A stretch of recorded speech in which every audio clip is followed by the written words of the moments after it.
I've been craving to hold you the whole night through. So we were trying to figure out what to do for this first episode, and we came to the conclusion that we were going to talk a little bit about friendships and friendship, what it means, what it doesn't mean, what it can do, what it can't do. Why do you think we're talking about friendships? Throughout our lives, there are many friendships. They come and they go. Yep. It happens to all of us. You know when you're a child and you know like Bella, she goes to the playground and she meets her new best friend every single day. Mm-hmm. And then I feel the older you get, the harder it becomes to make those authentic friendships. Yeah. To the point where it's like, sometimes I think it's just difficult for people to make normal friends. Yeah. Because you don't know what lies beneath. And because as you go through life and the more you learn, the more you try to find friends that align with your beliefs. Align with your beliefs and align with what you consider a friendship. So what do we consider a friendship?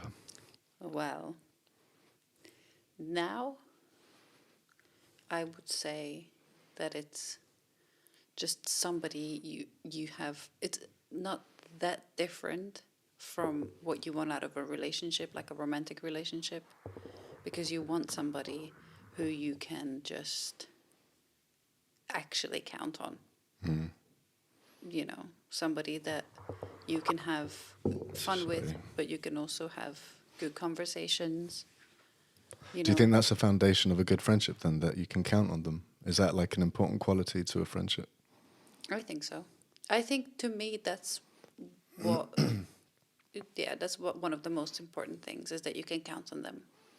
Do you think there's a place where you can, I don't know if just because of all my experiences, I've lowered the bar to what I constitute as a friendship.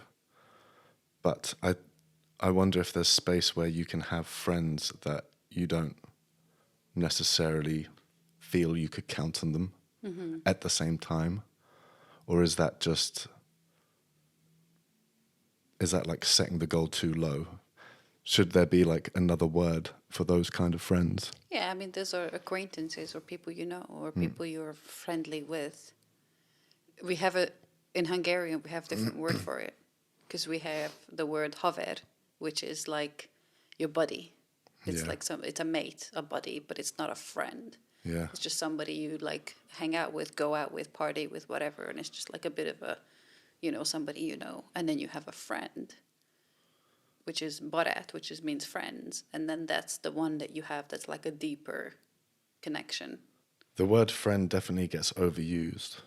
Yeah. I mean, obviously with social media and like, how many friends you've got and blah, blah, blah.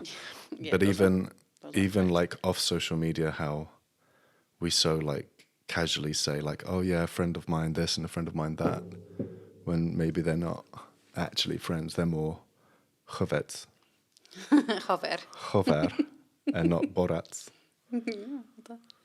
Not Borat, though. It's different. Is that, but maybe that's what he meant when he was calling himself Borat. Friend. All right. Should we go straight into a hot take? Yes. Because I don't really know how to bring it in. Bring it in. Yes, I have two friendship hot takes. You're so beautiful. My friendship hot take is that if you have a good friend, an established friend, Yes. established friendship Yeah. with someone, and let's say that you're both single, or not even single, but just you both spend a lot of time together, and then one of the friends gets in a new relationship, Yes. and then they kind of just disappear for a while. And my hot take is that that's okay. Right. And that as a friend, you should be okay with that, rather than have this attitude that a lot of people seem to have. That's like, oh, all of a sudden you forget about your friends. All of a sudden you don't care. Now, obviously there's nuance to this. It's not as black and white as that. But I think in general, I think that that's my hot take. Is there not a loyalty aspect that the friend has?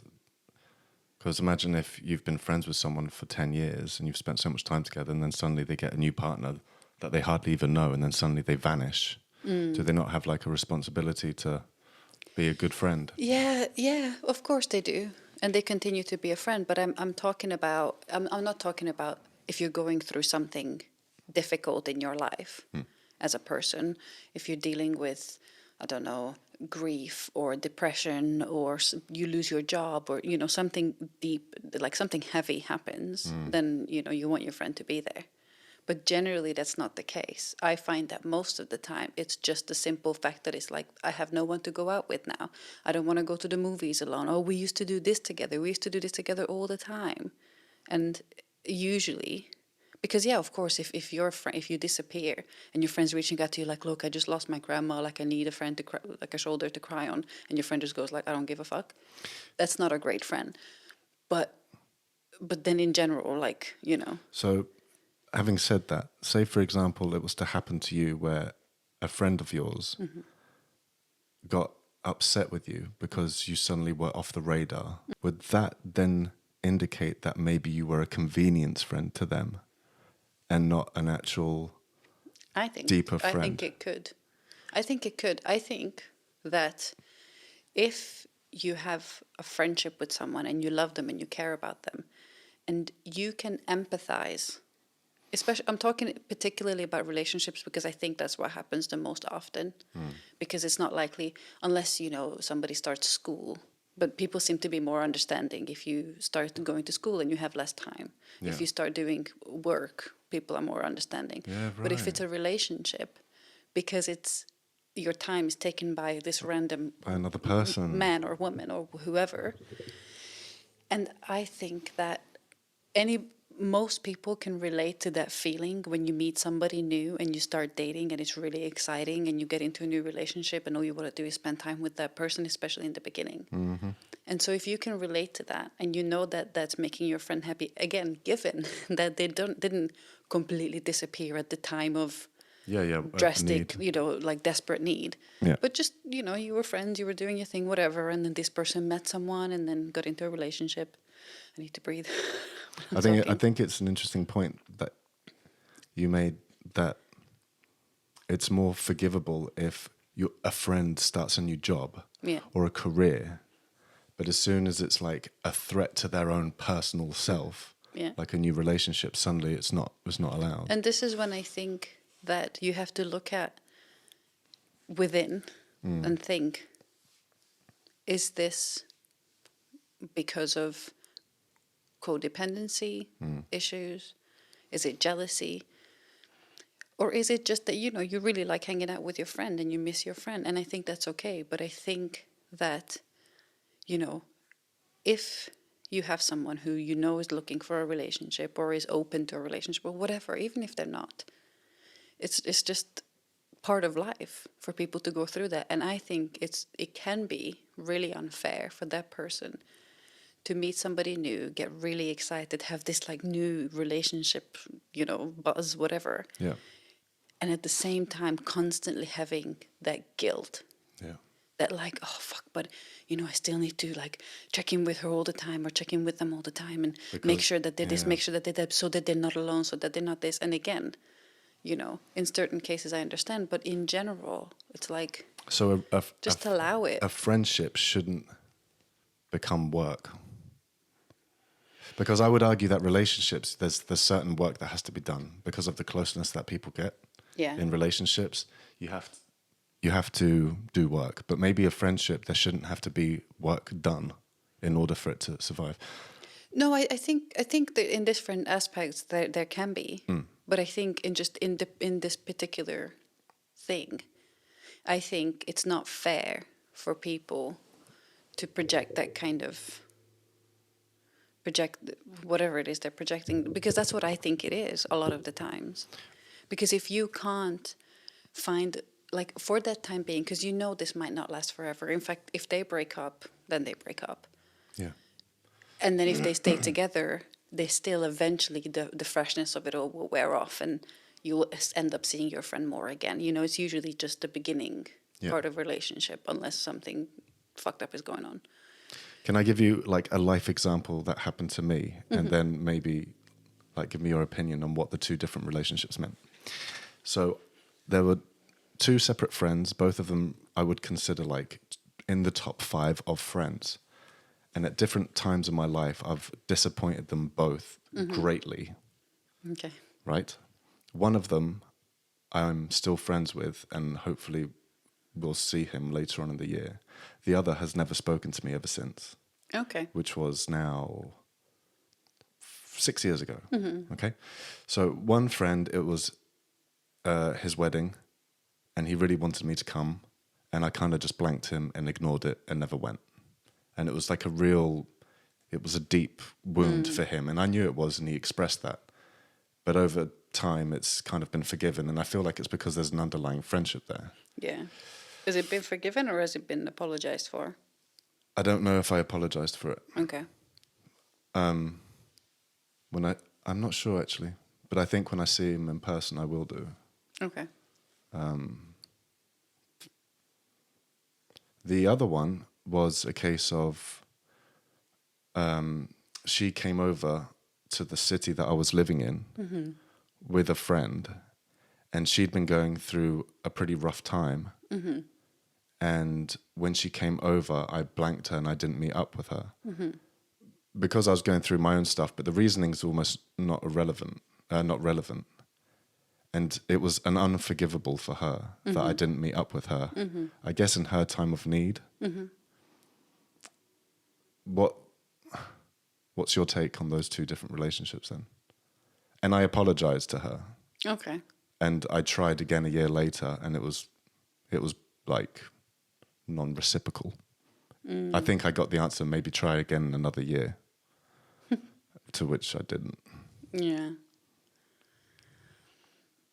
I mean, I think it's a bit different to you know. Why? Which one's worse? Which is the bigger disappointment? Which would be the bigger disappointment for you?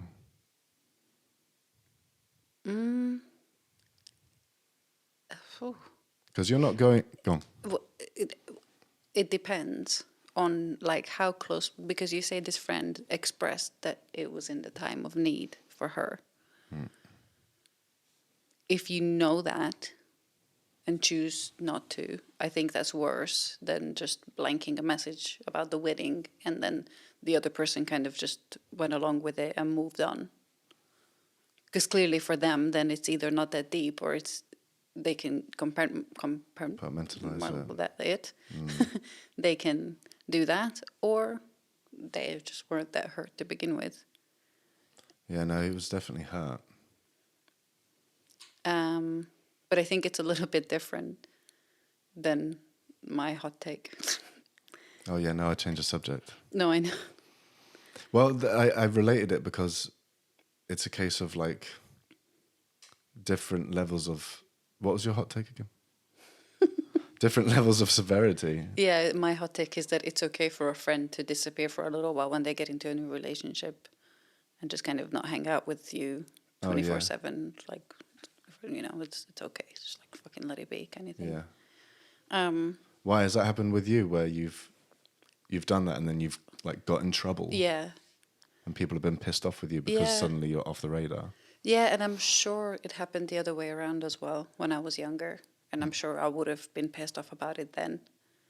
Because I guess it's so difficult to tell, because if someone values the friendship that much and there is a codependency there, when you leave to be in another relationship, they can literally feel like you've been betrayed, like you've betrayed them. Yeah, but my problem with that is that it's a them issue. It's not the person who is trying to pursue a romantic relationship outside of a friendship. It's not their fault.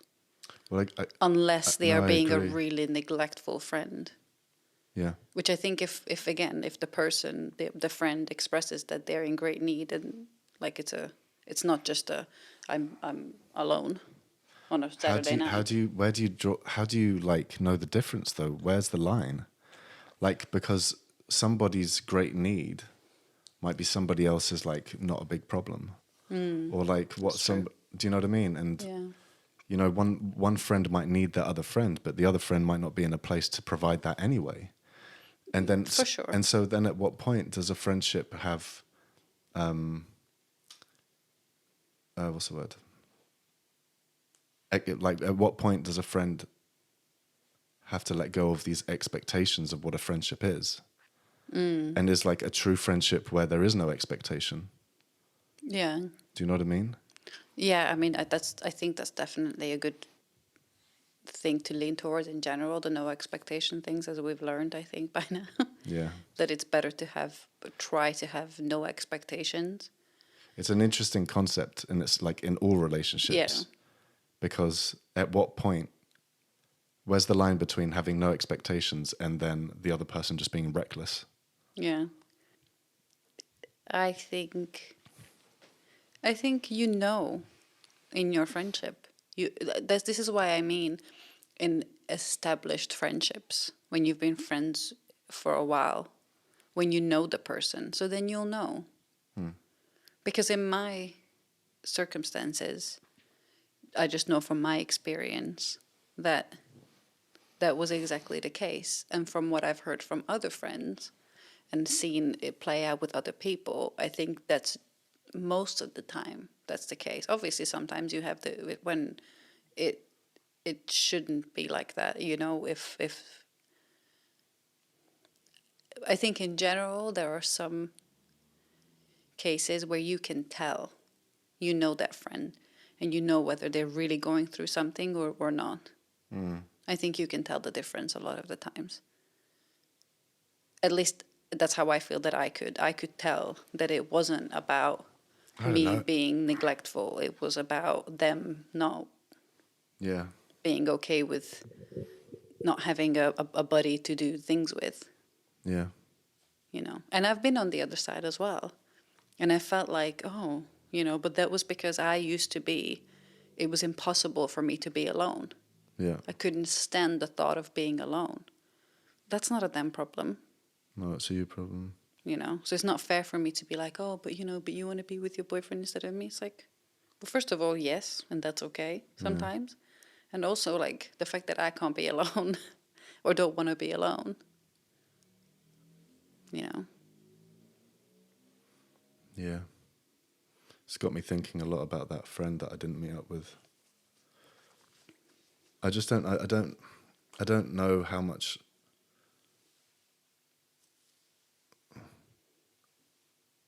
don't know how much responsibility should be put on the friend, on the other friend. I don't know. Yeah. Because some people, like, not to be like melodramatic, but some people suffer in silence, right? Yeah. And some people, you like, I mean, I only relate it to myself. Like, there's like a decade of my life where I was really struggling. Yeah. And the few friends that were there for me were like friends that I'd just met. Yeah, right. And I didn't even appreciate them at the time. Yeah. Like, I'm pretty sure I ended up arguing with them because I thought they were sabotaging shit. And like, I don't know. The whole friendship thing is so weird. Like, you can really think that you have a friendship with someone. You can think that you really know them Yeah. and spend a lot of time with them. And then, like, just in a click of a fingers, they're clearly not what you thought they were. Yeah. Or not even clearly. They've just kind of disappeared Yeah. for whatever reason. But they've chosen, like, it's clear that they've chosen that choice. Yeah. And then it's like, so what was it? Especially if it's like a friendship that's like, say, for example, 2 years. Mm-hmm. And then it's like... I think it's interesting because I think that we probably have been on the different sides. So because Yeah. I've been the friend who... Because I don't remember. I don't have much of a memory. But looking back when I was younger, I don't remember a lot of friends disappointing me like that. Me being like, oh, you know, who I thought you were. I didn't have that, I feel like, until I was more of an adult. Yeah. I had maybe I was lucky or maybe it's just my delusion, but I felt like I had pretty honest friendships when I was younger. I think if anything, I was the one who disappeared. Yeah. But that wasn't because I just no longer cared. But most of the time, it was because of my internal issues. And a lot of the times what had happened is that because I moved a lot, I had a really, really hard time keeping in touch with people. Yeah. A really difficult time.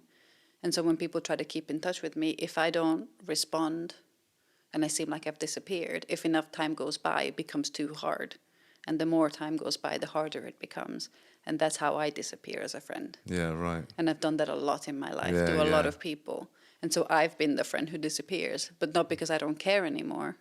This is why for me social media is so wonderful in so many aspects, because I can keep up with so many old friends. Yeah. And I don't feel like I've ghosted them because we follow each other. I can interact with their little stories. So I'm like, hey, I see you, without me having to like write a paragraph of a letter or a message, which is what I struggle with. Yeah. And because I can't do because of my own issues, especially when somebody reaches out and they write like a long thing and then they expect me to write the same thing back. And if I don't have the mental space to do that, which is most of the time, unfortunately, unless the urgency is really high, I struggle to do that. And then I think I'll get to it, and then I never get to it. And then the longer time passes, the longer it works. And I have had, I mean, most people are fine with it, but I have had friends in the past that were really hurt by that. And so I was on the other side of it. But like I have a few blokes that I speak to, like guy friends that I speak to, and there's like a mutual understanding that sometimes I won't reply. Yeah. Or that they won't reply. Yeah. And like we've gotten to that point now where it's like, and sometimes you can just check in and be like, oh, sorry, I didn't reply for so long. Yeah. Can you not like find a way to hack that cycle? Yeah, I think with some friends, Isn't everybody doing that? No, I've had some friends in my life who were very consistent. Yeah. They were very consistent, and they really wanted me to be the same. And they also really wanted me in their life, which is really beautiful, and I'm very grateful for that, because when we were friends and we were close, they were really good friendships. Yeah. But because I can't, and because keep up time with has gone it. on so long now, it's impossible to rekindle those friendships. Yeah, I mean, I have the one friend I think that in particularly I hurt the most. I feel like her and I can kind of, Pick up. by now she knows. And I think by now, I mean, we're obviously not as close as we used to be because it's been a very long time. So it's not that deep anymore. And I think by now, she knows. And so I feel like when we do reach out to each other here and there, it's without expectation. I'm hoping, and from what I see, because I feel like I can disappear and then reach back out, or she'll reach out to me and then we'll have a little chat. And so I think she by now understood that unfortunately that's just the way it is. But I mean, I also think that's like testament to a true friendship, right? When you can do that. Yeah. So like this, I've got this one friend, David, who I'm hoping he's going to come over later on in the year. And I only knew him from the summer holidays because he used to come over where I lived in the summer. And so we'd only see each other once a year anyway. And it was before social media, so, which is quite trippy. And then I remember there was this one point where I hadn't seen him for maybe 6 years because he grew up and he started going on holidays to different places. And then one day he didn't know if I even lived in the same house. But he came and he knocked, and there it was fucking David. Yeah. And we just picked up where we left off. Yeah. And now, obviously, like times have changed on social media and stuff, but it kind of, I feel like it would still be like that. yeah, Like we might not chat for ages, and I do like randomly reach out to old friends sometimes just to check in. And I don't really know why I do it sometimes. Often it's like, if I just think about it, and I'll be like, and just impulsively do it. And sometimes I'll check in like, oh, hey man, how you doing? It's been a while, da, da, da. And then they'll reply, and then I won't even reply back, which is like almost really inconsiderate. It's like, but I still like doing that checking in thing. Yeah, it's like you think like I thought of you in this moment. Yeah. But this only But, like, lasts I'm for busy 5 now. minutes. Yeah. I'm gone now. Yeah. Yeah. But I mean, I would really like that if an old friend just checked in. Yeah. But, well, yeah. Without getting like too personal and stuff, I feel like I was a really shit friend to all my friends the majority of my life. Like, except maybe a few people like David, where I didn't have to spend enough time with them to be too toxic. You know what I mean? Yeah. But like all my friends that I grew up with, like in my teens and early 20s, like I was a head case. Yeah. Like I was toxic in a lot of ways. Yeah. And so if I look back, I see like all these friends just started disappearing. Yeah. Probably because they were like, can't. Yeah. Like it's bullshit. Yeah. But that's like my own thing. Yeah. It's interesting because we had very different experiences, and I think that's good because we see it from different sides. And it's like, well, I spoke with Ben about this last week, how, you know, I always considered myself like the popular guy, but it was all surface level. So I thought I had loads of friends. Yeah. But the truth is I didn't have any. It was all kind of surface level. And like, I did have a few friends, like but like a handful. Yeah, right. And even I think most of those I pushed away. Yeah. In the end. Yeah, I think my idea of friendships when I was younger was more about not about being popular, but about fitting into different groups. So I had different groups, different friendship groups, where I would just be like trying to fit in, so be slightly different. I was always myself, but just like a slightly different version of myself. That was my idea of. Don't you think it's like, because of how we have different experiences, but we both kind of did the similar things in a way, in a sense of like not being truly authentic. Yeah. Do you think that's why, like as an adult now, with experience and a bit of self-awareness and I know we both try to strive to be our authentic selves, like that's something that we actively try to do, right? That's like part of a healthy journey. Yeah. I think, is that why it makes it even harder to make friends now? And Definitely. And more painful that when you think you've got friends and then it turns out actually they're not. That's why it cuts deep.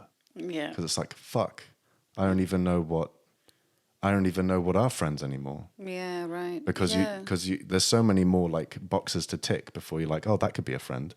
That once you get them and then you realize you're not in any of their boxes. Yeah. It's like, oh shit. Yeah, I think that it's exactly that for me, is that I try to be like my measure of a friendship now is whether I can be myself or not. Yeah. And also, like we've said this many times, like this came up many times this past few years in our lives as like a theme, whether this person drains you or whether they fill you with something positive. Yeah. And that once we sort of discovered that, and once I've discovered that, that became a huge, sort of like a measure. It's like, which one is it? Because in the past, I was so desperate to fit into anywhere that I didn't even notice if something was draining me, because I was like, at least I'm a part of it. No, at least they like me. You were at too busy giving your energy. Exactly. And it's like whatever to accept me, which is why I used to be the friend who would walk every single one of my friends home before I went home. Yeah. I was trying to be there for everyone at all times, not thinking about anything about myself, Yeah, it was about giving. But it was about giving, and it sounds very nice, but it was mostly because I wanted to fit in. Yeah. Like, obviously, I like to think to myself as like I always cared about people. Yeah. But it wasn't just that. I cared about myself as well, because I wanted to like fit in. Yeah. And so now. You wanted to be valuable. Exactly. Yeah. And so now that I know I have that measure to be like, can I be myself?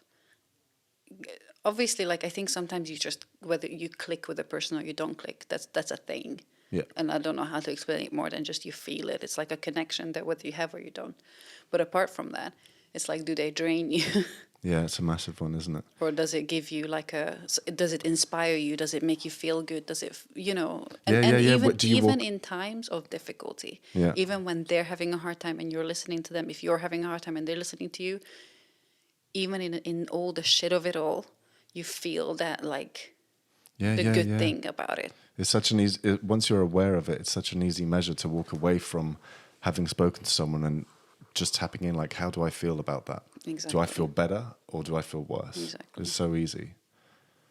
And, you know, there's loads of different aspects to it, because then, you know, I started to think about what kind of friends do I want more after having Bella.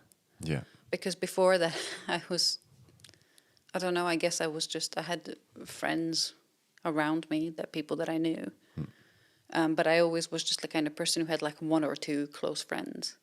Or like whoever I'm in a relationship with, I'd like to think of them as my closest friend, you know, that I share with. And then after having Bella and having other people and kind of looking for friends outside of our family dynamic is when I really started to notice, like, what do I really want? What's worth my time, first of all, because, first of all, I only have so much time that I can spend with friends. You know, when I choose who I try to spend time with, I only give it a few tries now. Yeah. Before yeah. I go, do you know what? Never mind. And that's quite nice. Yeah. To be able to do that now. I think I'm in a place now where I'm willing to like take a risk, not take a risk, but like like you said, there's not much free time to yourself. So then when you do want to spend time with a friend, it's like, God, I hope it's going to be a positive experience. Because otherwise it just seems like extra exhausting for it not to be. Yeah.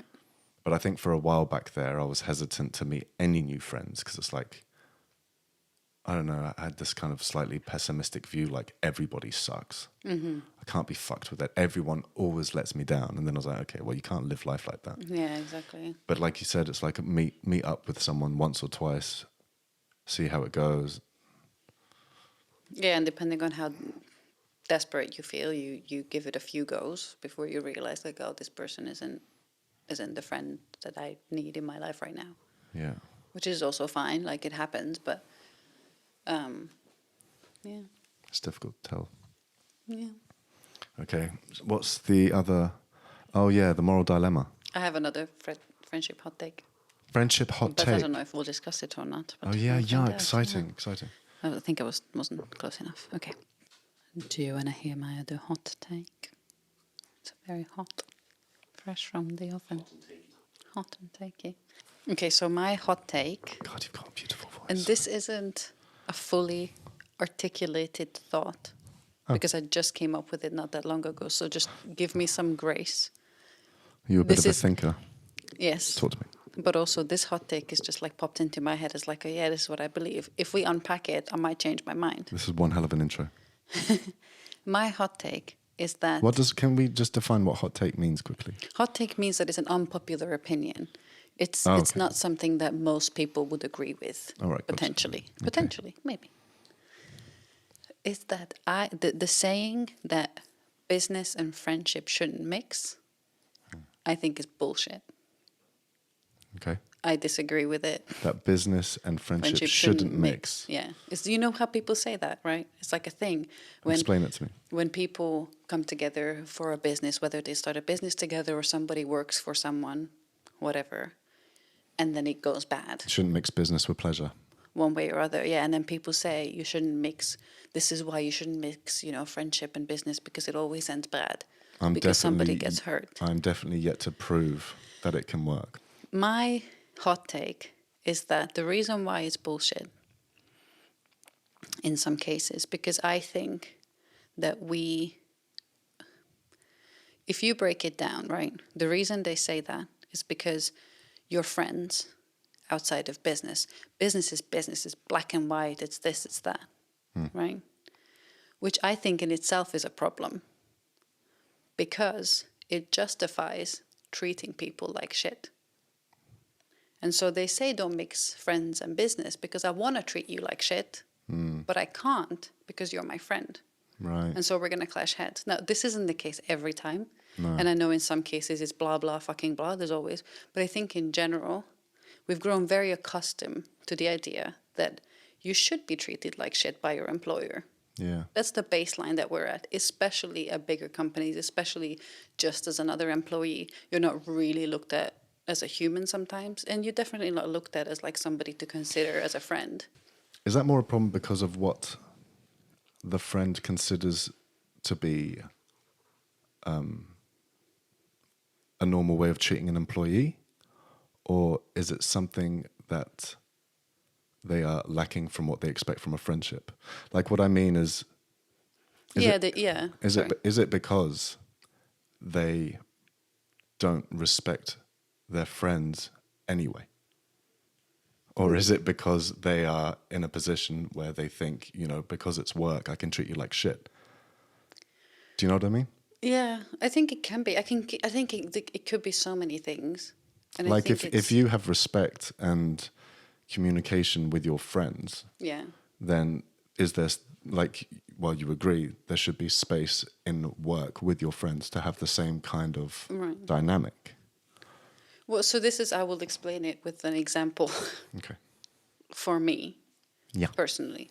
So if I'm working with a friend, let's say I'm working for a friend, because I think there is obviously a difference between starting a business and being financially equal and doing it together. There's a difference between that than the dynamic of working for a friend.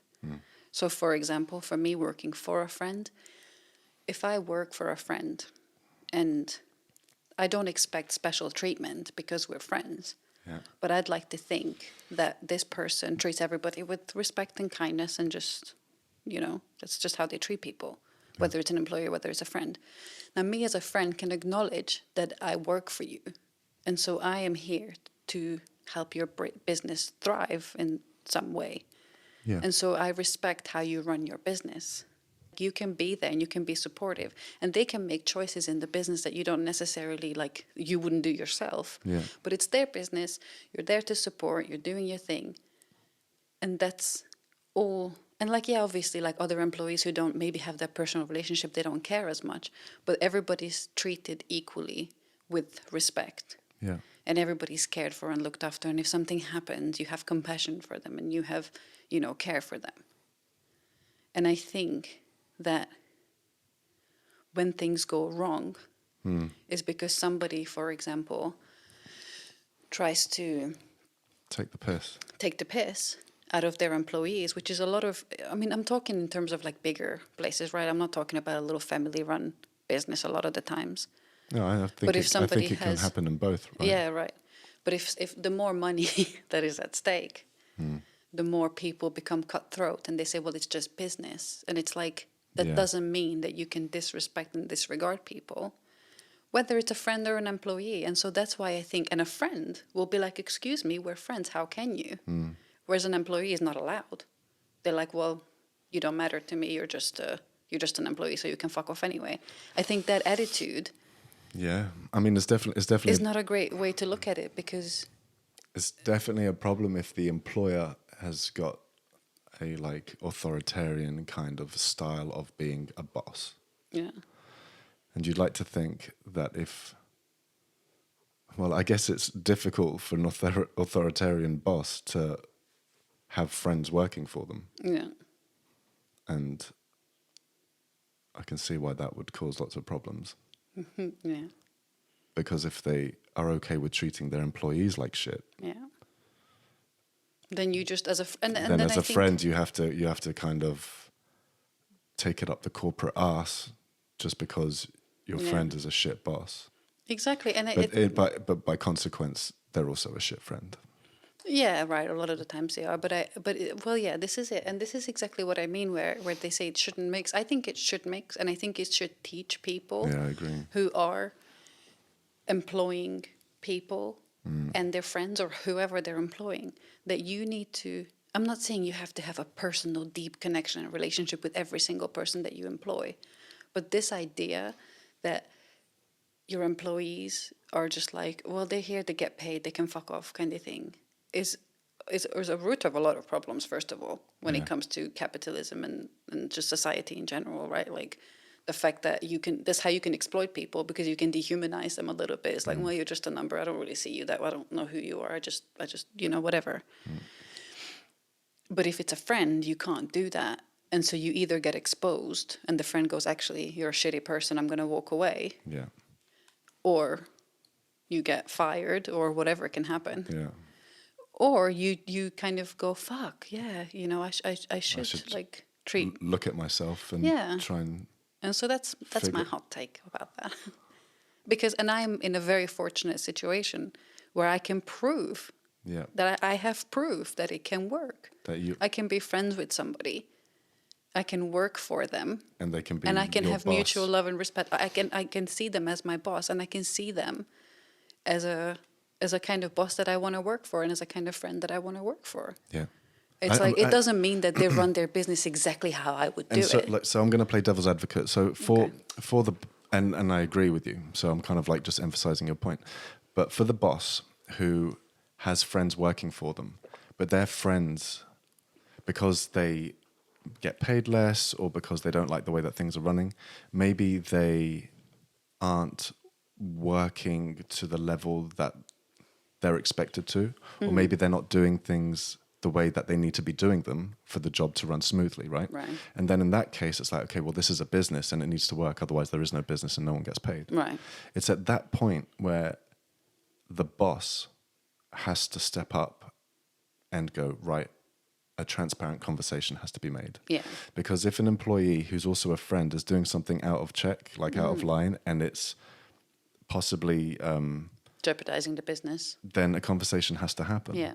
Yeah, but this is when... And that's the difference between a good boss and a bad boss, regardless of them being friends or not. Exactly. But that's also the case of a good friend and a bad friend. Yeah, like that's if true. if a friend can just straight up, or in a relationship, if you can have the courage or just the insight that you need to be able to talk about whatever problems are affecting you Exactly. because of someone else, Yeah. then you probably resolve the problem Yeah. rather than just ignoring it or getting rid of it. Because the getting rid of it bit is a problem. Yeah, especially if you do it to a human being with Yeah. with the thoughts and emotions and the fucking And beating heart. Like, what the fuck? And for the rest of the team, it must be quite unsettling as well. We should be, depending on... It should be. It should be. Anyway, but but yeah, I think that is the difference between a good boss and a bad boss, and also a good friend and a bad friend. Because if there was a problem with, for example, the employee, right? If they're not doing a good job, or if they're, getting too comfortable, feeling like, oh, I can do anything because I'm the friend or whatever, then of course it's okay for you to say, like, look, this is how things need to go, Yeah. because this is a business and blah blah blah. But that's not because this is a business and I don't give a fuck about you. It's just, you need to respect me and my business It's as just an employee, as a friend, as anyone. good humaning. Exactly. Yeah. And so if you work somewhere, and I understand that it's not as simple for everyone. Like, some people do a job they hate because they have no choice. And then so, they do the bare minimum or whatever. But I'm talking in terms of, like, if you're a friend, Yeah. and if you know the person, it's okay for them to come and tell you, like, listen, these are the things that you're doing. Like, can you, like, is there a way we can figure this out? What's going on? Blah, blah, blah. And, like, obviously, you don't have the same connection with everybody else necessarily, but you, as a boss, Do you think should always... Do you think the way a boss would treat their employee friend is an insight into how they view their friends? Yes, I think so. I think Like so a because... convenience. Yeah.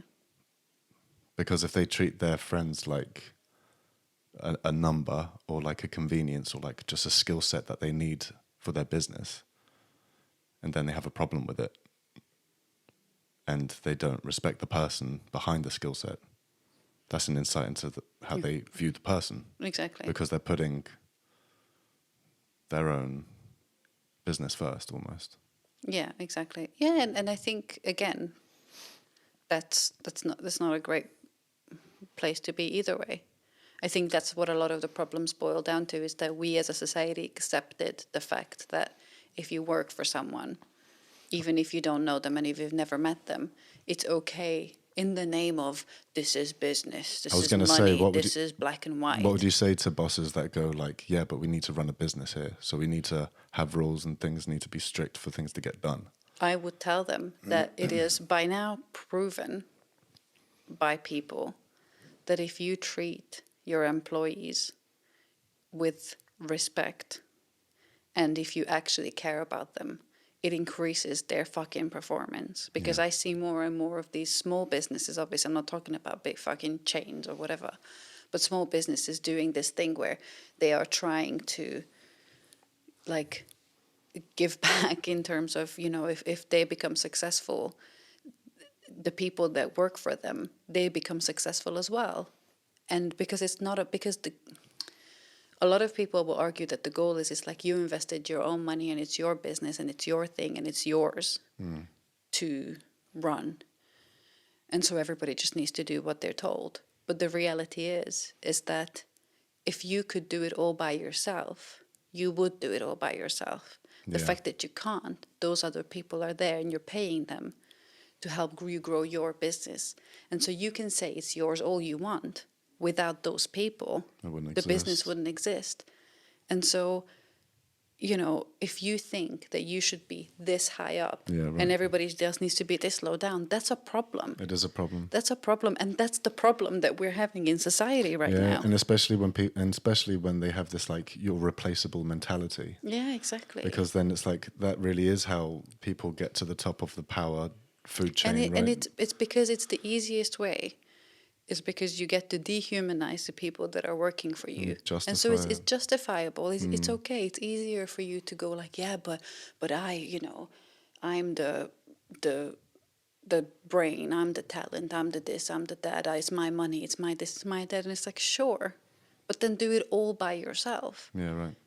And if you can't, that's because you need other people and those other people are there. They're human beings. I think what a lot of bosses miss as well is that, you know, people generally want to be loyal to something that they feel valuable in. Exactly. If they feel a part of a business, they will stick with it. And if everybody feels that, you know, they're replaceable, the knock-on effect is that they don't put in as much effort. Exactly. They're not as invested. Exactly. And you won't have as great of an output as a business as you could have. Exactly. And I see a lot of people encouraging other people, especially if you work for a larger business. I mean, this has become a completely different conversation now, but people encouraging people, especially working in larger businesses, to do the bare fucking minimum. Yeah, right. Because nobody gives a shit. No, yeah. And neither should you. And obviously you need to eat and you need to have a job, so you should do the bare minimum. That's required. But all this extra stuff, and I think a lot of people have the mentality, because at some point in time, I'm sure it worked that way, you know, for some people, where if the harder you work, the better it is for you. But that's not the case anymore. No, it's not. Okay.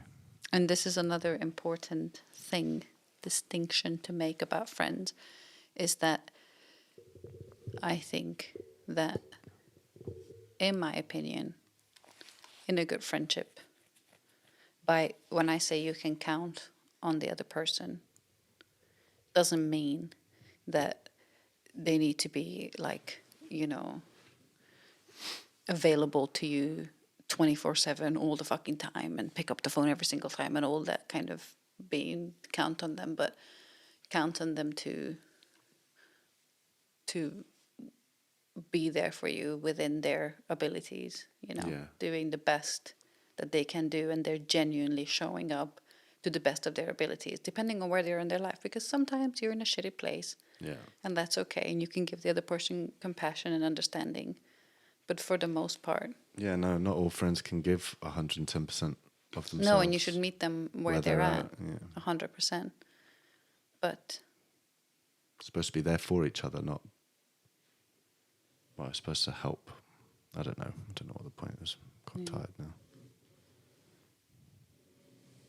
Friends are bullshit. not until you find good ones. Yeah. Cool. Yeah. There's even a song.